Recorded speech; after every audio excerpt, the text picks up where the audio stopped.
Glória a Deus, né? Ainda vou ter um tupete igual esse, viu, pastor Vá? Amém? Sabe, irmãos, quem não me conhece, né? Eu sou o pastor Irlan Mello, eu sou um dos pastores auxiliares aqui da igreja, eu sou discípulo do pastor William, da pastora Janete. Sabe uma coisa que eu percebo? Eu vejo algo muito interessante na vida da nossa igreja, né? Eu fui o primeiro pastor auxiliar que foi consagrado aqui na igreja. E hoje nós temos vários outros pastores auxiliares que foram consagrados, e a gente vê o trabalho que os pastores têm feito. Você vê, por exemplo, o pastor Wagner com seus discípulos, pastor Rômulo com seus discípulos, pastor Léo com seus discípulos, pastor Osmano com seus discípulos, a pastora Juliana. Então a gente tem visto o crescimento, pastor Adimar com seus discípulos, a gente tem visto o crescimento da igreja e o trabalho. Todos nós estamos com saudade do pastor William, não estamos? Morrendo de saudade, não é verdade? Mas a igreja continua funcionando. Sabia que quando você vê, por exemplo, um ministério que ele consegue funcionar sem a presença do seu líder, é sinal que o seu líder está conseguindo fazer um bom discipulado. Então nós somos fruto desse discipulado. Então assim, eu gostaria assim, de agradecer a Deus pelos pastores que nós temos nesse ministério, que são homens e mulheres de Deus, que estão aqui. Nós estamos aqui, sabe para quê? Para servir vocês. Nós estamos aqui para servir o nosso pastor e servir vocês. Essa é a nossa função. Amém? E antes de começar também, né, eu falei com o pastor Léo, falou, pastor Léo, eu já fiz a minha parte, né? Eu ficava apresentando, falando para a Giza, mas a minha parte já aconteceu, sabe, Gabi? Aí eu falei para ele, apresenta aí e começa a profetizar, né? Que daqui a pouquinho está chegando a sua vez também. E ele não perdeu tempo, viu? Vamos ficar de pé e abrir as nossas Bíblias no livro de Gênesis, capítulo 11. Vamos ler a partir do versículo 1 até o versículo 9. Gênesis, primeiro livro da Bíblia, capítulo 11, a partir do versículo 1 até o versículo 9. Se você está sem Bíblia, alguém que está do seu lado vai oferecer para você acompanhar, ou então você vai olhar aqui para frente e você vai acompanhar aqui nas telas. Gênesis, capítulo 11, a partir do versículo 1. Diz assim a palavra do Senhor. Gênesis, capítulo 11, a partir do versículo 1. Toda tinha uma só língua e um só idioma. Os homens deslocaram-se para o oriente e acharam um vale na terra de Sinar e passaram a habitar ali. E disseram uns aos outros, vamos fazer tijolos e queimá-los por completo. Os tijolos lhes serviram de pedras e o betume de argamassa. Disseram mais, vamos edificar uma cidade para nós, com uma torre cujo topo toque no céu. E façamos para nós um nome, para que não sejamos espalhados pela face de toda a terra. Então o Senhor desceu para ver a cidade com a torre, que os filhos dos homens edificavam. E disse, o povo é um só, e todos têm uma só língua. Agora que começaram a fazer isto, já não haverá restrição para tudo o que intentarem fazer. Vamos descer e confundir-lhes ali a linguagem, para que um não entenda a língua do outro. Assim o Senhor os espalhou dali sobre a face da terra, de toda a terra, e pararam de edificar a cidade. Por isso a cidade se chamou Babel, porque ali o Senhor confundiu a linguagem de toda a terra e dali os espalhou sobre a face de toda a terra. Amém? Feche os seus olhos, vamos orar. Pai, nós lemos a Tua palavra, e a Tua palavra ela é viva, Senhor, e é eficaz nas nossas vidas. E nesta noite, Senhor, nós precisamos ouvir a Tua voz, nós precisamos que o Teu Espírito Santo fale ao nosso coração, nos dê entendimento, Senhor. Nós estamos aqui para alimentar da Tua palavra. Por isso, meu Pai, nós te pedimos que todo espírito de distração caia por terra. E queremos, Senhor, estar com os nossos ouvidos espirituais atentos, porque nós queremos, Senhor, receber a revelação da Tua palavra. Espírito Santo, fique à vontade, que eu não fale nada inspirado por mim mesmo, mas somente aquilo que for a revelação da Tua palavra. Nós te pedimos, Senhor, e te agradecemos, em o nome de Jesus. Amém. Amém, irmãos? Podemos assentar? Como o pastor William havia dito, nesses domingos nós estamos falando sobre os temas que nós ouvimos lá na Convenção de São Paulo, na Convenção G12. E esta foi uma ministração que marcou muito o meu coração. Foi a ministração que um pastor, ele falou sobre a Torre de Babel. A Torre de Babel, muitos aqui já ouviram falar, muitos aqui já conhecem, foi quando o Senhor confundiu a língua de toda a humanidade. Havia uma única língua e de repente ela foi totalmente confundida. O título desta mensagem é Deus se manifesta na unidade. Qual é o título? Deus se manifesta na unidade. Interessante que a gente vai ver aqui que quando há unidade, Deus desce. Aqui o texto diz no versículo 5 que ele desceu para ver a torre que os filhos dos homens estavam edificando.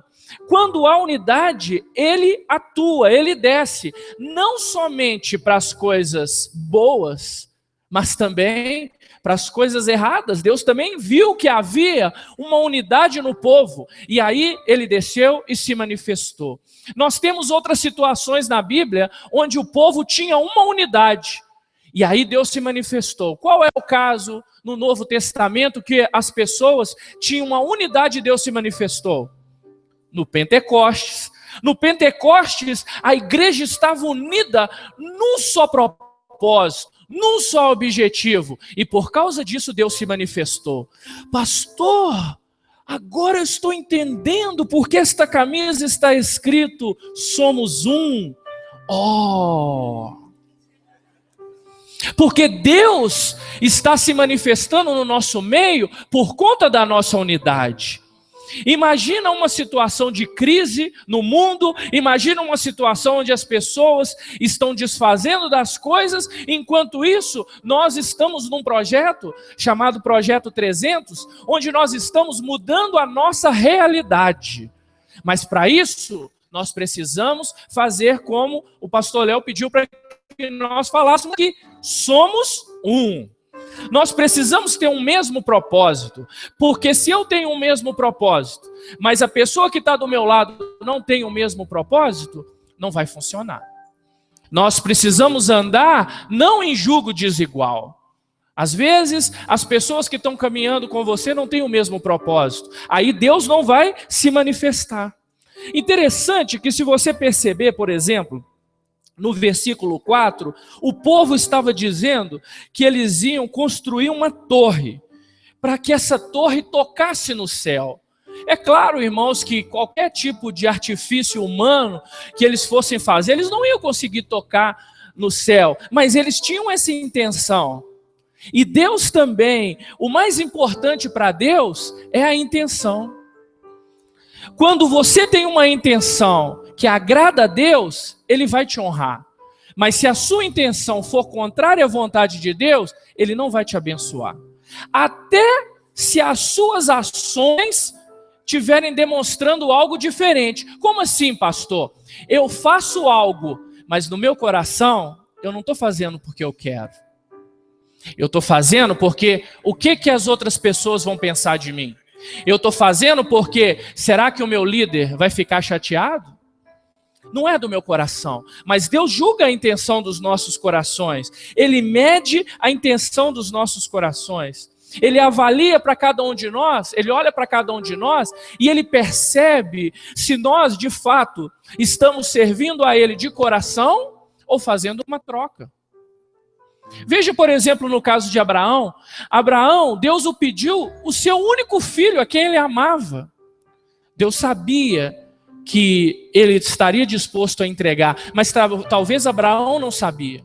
E ele precisava saber até onde ele poderia ir, até onde ele poderia chegar. Veja que no versículo 6, olha o que Deus disse: o povo é um só, e todos têm uma só língua. Agora que começaram a fazer isso, já não haverá restrição para tudo o que intentarem fazer. Sabia, irmãos, que quando há unidade, não há restrição?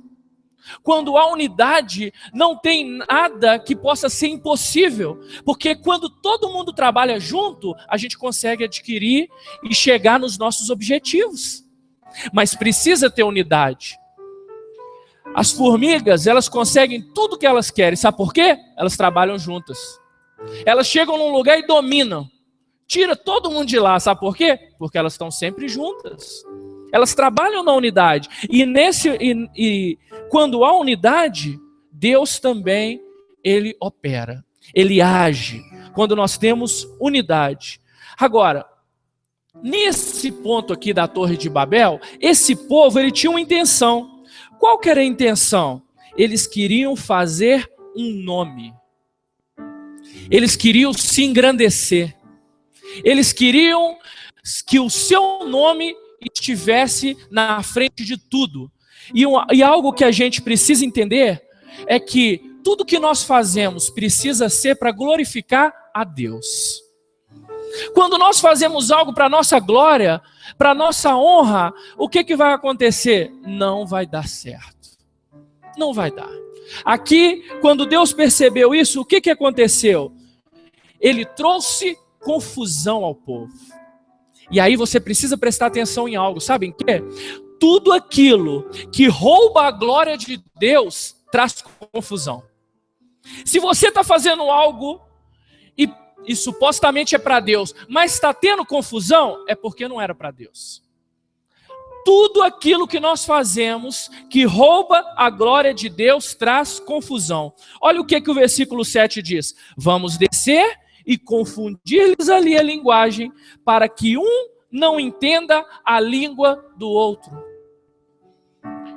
Talvez, dentro do seu lar, a sua linguagem com a linguagem da sua esposa está uma linguagem diferente. Por que será? Será que é porque um está buscando a Deus e o outro está buscando os seus próprios interesses? E o jugo é desigual? Será que dentro da célula você não concorda com determinadas atitudes do seu líder ou da sua líder? E aí isso tem trazido confusão para dentro da sua célula?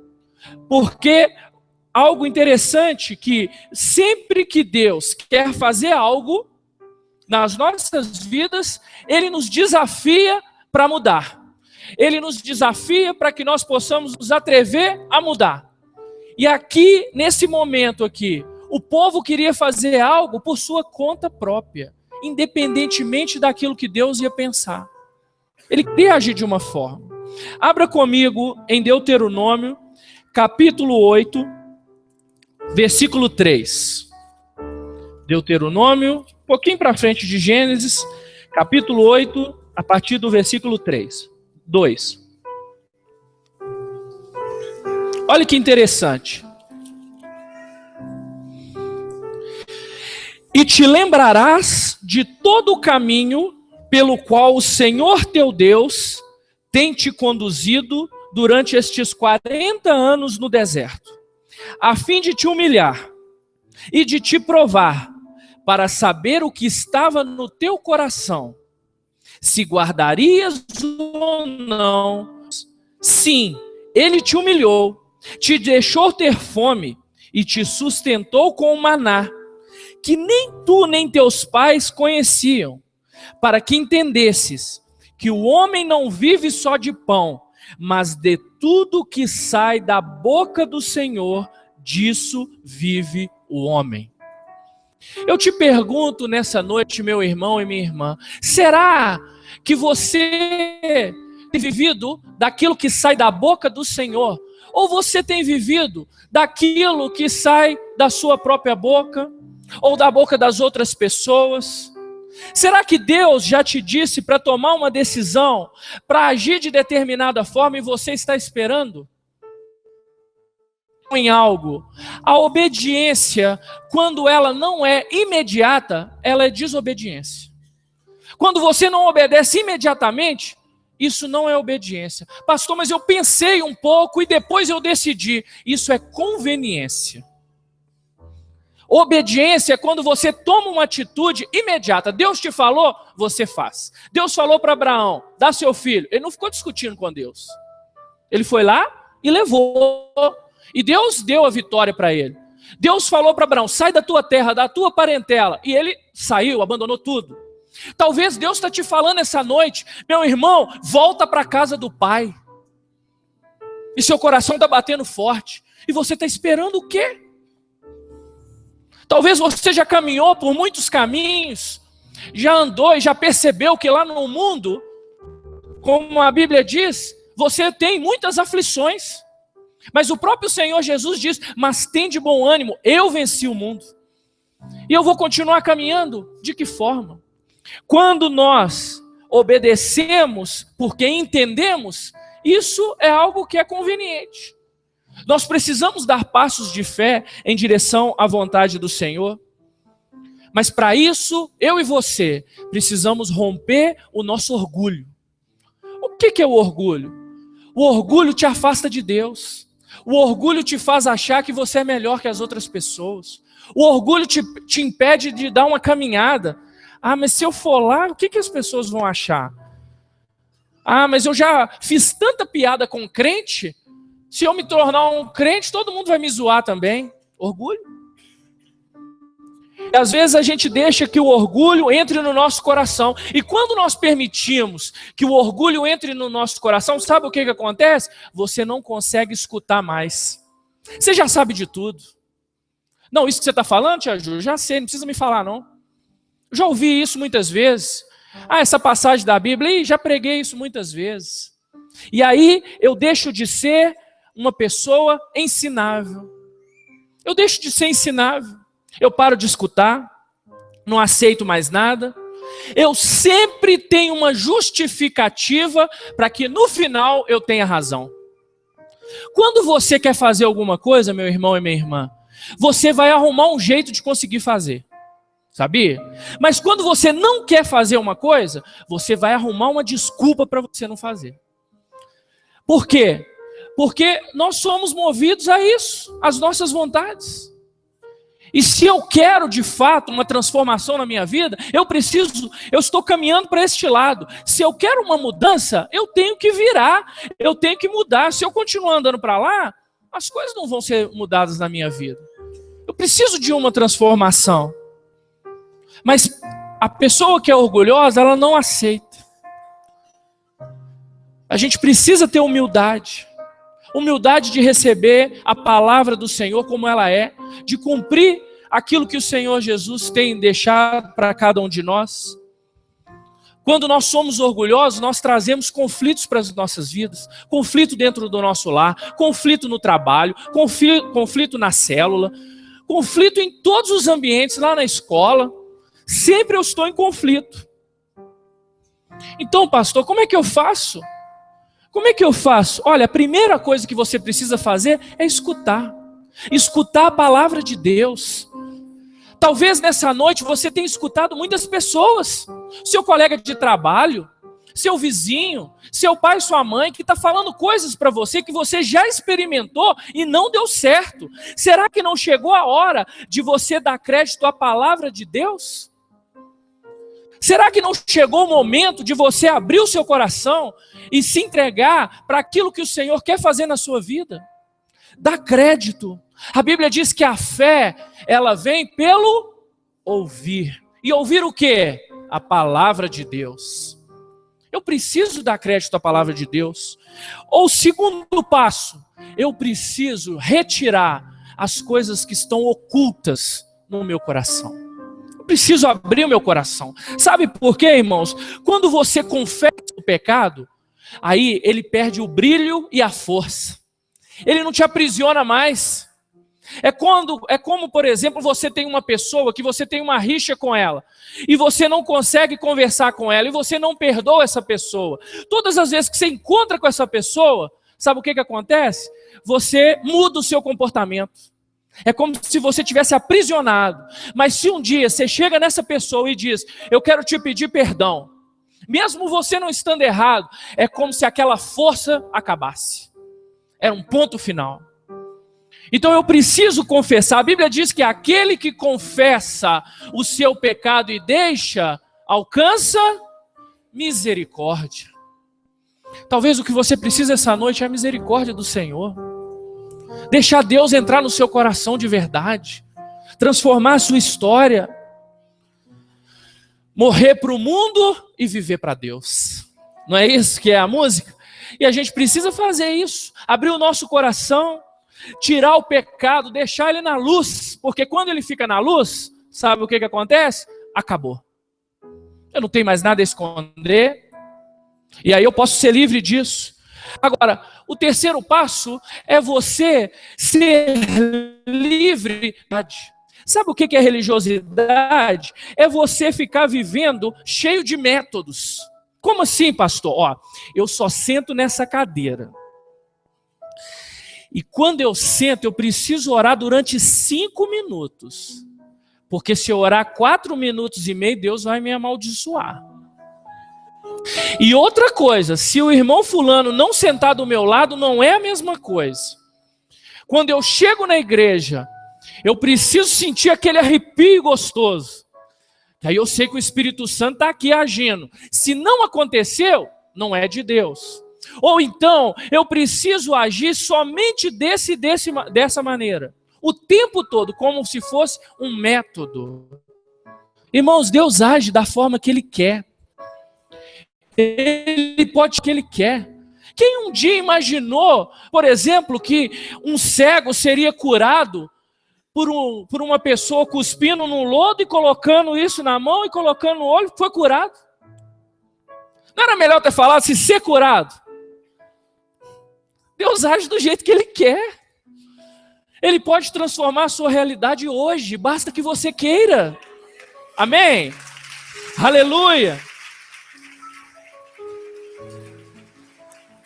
Quando nós nos aproximamos da cruz de Jesus, a nossa mente é renovada. Nós precisamos deixar que a nossa mente seja renovada. Abrir a nossa mente para Deus, para o novo. Permitir que Ele entre em nós, sair da religiosidade. Pastor, meu avô, meu bisavô, meu tataravô me ensinou, eu preciso caminhar, eu sou dessa igreja, é a tradição. Se abre para o novo, meu irmão. Se abre para o novo, minha irmã. Deus tem mais para você. A tradição não vai te levar para o céu. Só tem uma pessoa que te leva para o céu, porque Ele diz: eu sou o caminho, a verdade e a vida. Ninguém vem ao Pai senão por mim. E o nome dele é Jesus Cristo. Então só tem um caminho, não tem outros caminhos. Essa história que no mundo diz que todos os caminhos levam para Jesus é mentira do diabo. Só tem um único caminho. No mundo eles falam, todos os caminhos levam para Deus. Não, só tem um caminho que leva para Deus e que se chama Jesus Cristo. O quarto passo é você aprender a ser generoso. Não ser apegado às coisas. Tem pessoas que são tão apegadas. Ontem nós estávamos aqui no reencontro e foi uma bênção. Quem estava aqui no reencontro? Deixa eu ver. Foi bom? Foi uma bênção? Os irmãos receberam? Então, e depois nós tivemos uma palestra assim, maravilhosa sobre política. Sobre política? Parecia um do reencontro, não parecia? De tão abençoado que foi. E aí a pessoa que estava dando a palestra falou algo interessante. Ela falou sobre generosidade. Talvez, e ela falou da sua sobrinha, que estava indo para casa e de repente na rua, e um dia que estava fazendo uma noite friolenta, com frio, e ele estava lá sem nenhum tipo de cobertor. E quando ela chegou em casa, ela olhou dentro do guarda-roupa, tinha mais de 4 cobertores. E aí ela perguntou, por que nós temos esse tanto de cobertor e ele lá não tem nenhum? Aí, sabe o que aconteceu? Eles ficaram sem graça, pegaram o cobertor e foram lá e levaram para o morador de rua. Quantas vezes, irmãos, a gente só olha para o nosso umbigo, só olha para a nossa zona de conforto, só olha para dentro de nós. Às vezes, você está só acumulando as coisas, enquanto tem pessoas que estão precisando, estão com dificuldade. Não é? Nós estamos vivendo aí um momento que as pessoas, por exemplo, o PT vai ter um discurso, aí todo mundo fica batendo a panela, né? Mas e quando se dispõe a pegar alguma coisa que está sobrando e levar para uma pessoa que está precisando? Não é? Hoje é o dia do Somos Um. Nós falamos, olha, você vai vir, traga um alimento, de preferência não vencido, né, tia Ju? Para que a gente possa doar. Será que você se dispôs a isso nessa noite? Eu não sei quem trouxe. Mas será que você está se dispondo a ajudar o seu próximo, a ser generoso, a não ser apegado às coisas? Né? Que tudo que é de Deus, normalmente não custa nada. A salvação é de graça, mas Deus precisou enviar o seu único filho para morrer por nós. E nós estamos dispostos a fazer muitas coisas, mas não estamos dispostos a ser generosos. Quando Deus te pede algo, você precisa dar. Você precisa fazer a vontade dele. Já pensou se Abraão não tivesse entregado o Isaac? Será que a gente estava falando sobre ele hoje aqui? Talvez não. Já pensou quando Jesus virou para os discípulos e falou, olha, vamos orar comigo? Aí passou um pouquinho e estava dormindo. Por quê?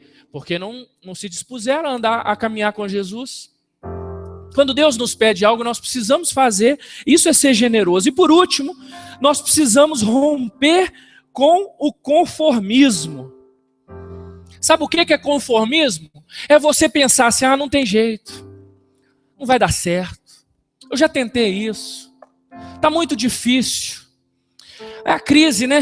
Fazer o quê? Já viu quando você fica do lado de pessoas que são negativas o tempo todo? Você sai até deprimido, não é verdade? De conversar com um determinado tipo de pessoa que o tempo todo é negativo. Rompe com o conformismo. Abandona esse sentimento de derrota que te acompanha, porque na palavra do Senhor diz que em Cristo nós somos mais do que vencedores. Nós somos mais do que vencedores. O apóstolo Paulo disse, olha, posso todas as coisas naquele que me fortalece. Então eu te digo nessa noite, nada é impossível para o Senhor. Ele pode agir naquilo que você acha que não tem mais jeito, e o Senhor pode transformar. Uma derrota pode ser transformada numa vitória, mas você precisa abrir mão do seu conformismo, porque quando nós temos unidade, Deus se manifesta. Deus quer manifestar na sua vida. Mas não adianta, enquanto você ficar caminhando entre dois senhores, um pé na igreja, um pé no mundo. Um pé na célula, um pé no pagode. Não dá. Um pé no insônia e um pé na matinê lá do clube lá. Não adianta. Decida-se. Pastor, mas eu não tenho força. Peça ao Senhor que Ele vai te ajudar. Ele vai te dar força. Ele vai te capacitar para que você possa prosseguir. Para de ficar se desculpando por tudo. Começa a andar, a caminhar na fé. Talvez, imediatamente, você não vai ver o resultado. O resultado pode demorar. Que demore. É preferível demorar, mas você está com a bênção do Senhor, do que você ter resultados rápidos sem a presença de Deus. Quantas pessoas, numa noite ou num dia, ganham um dinheiro enorme, mas desonestamente? E aquilo que vem fácil, vai fácil também. E às vezes, irmãos, a gente tem medo de caminhar com Jesus, porque acha que caminhando com Jesus, nós vamos ter que abrir mão de muitas coisas. Mas a Bíblia diz que tudo me é lícito. Ou seja, eu posso fazer o que eu quiser, mas nem tudo me convém. Tem coisas que não vale a pena, que você sabe que no final são caminhos de morte. Então para que fazer isso? Se disponha nesta noite, a abrir o seu coração, a deixar que Deus possa guiar os seus passos. Para de ficar andando segundo a sua vontade. Abra o seu coração para Deus. Se você está feliz com o que você está vivendo hoje, eu te digo, meu irmão e minha irmã, com todo amor e carinho, continua fazendo, porque você está feliz. Então é sinal que Deus está te abençoando. Mas se você não está feliz com a sua realidade, hoje é o dia de você tomar uma decisão. Hoje é o dia. Vamos orar. Feche os seus olhos. Eu quero orar com você. Feche os seus olhos agora. Eu queria que quando você estivesse com seus olhos fechados, você começasse a enxergar o seu lar. Enxerga dentro da sua casa. Tem sido um lar de paz? Tem sido um lar de alegria? Tem sido um lar onde você chega com vontade de chegar e ver a sua família? Ou tem sido um lugar onde você está custando a chegar porque você não tem prazer no seu lar? Lembra do seu trabalho agora também? Quando você chega lá, você chega com alegria? Ou quando você chega nesse ambiente onde você ganha o seu pão, você já chega cansado, porque ali você não tem prazer. Você que um dia caminhou com Jesus, lembra daquele momento onde você andava com Jesus? E de tudo que Deus fazia pela sua vida? E hoje você está afastado dos caminhos do Senhor? E tudo aquilo que você tem vivido por causa disso? Depressão, tristeza, rancor, ódio, o orgulho, tudo aquilo que tem te atrapalhado. Hoje é o dia que o Senhor Jesus separou para te abençoar. Hoje é o dia da sua vitória. Hoje é o dia da sua bênção. Talvez você já bateu em muitas portas, e estas portas te levaram para lugares de sofrimento e dor. Mas hoje o Senhor diz: eis que estou à porta e bato. Se alguém ouvir a minha voz e abrir a porta, eu entrarei, cearei com ele e comigo.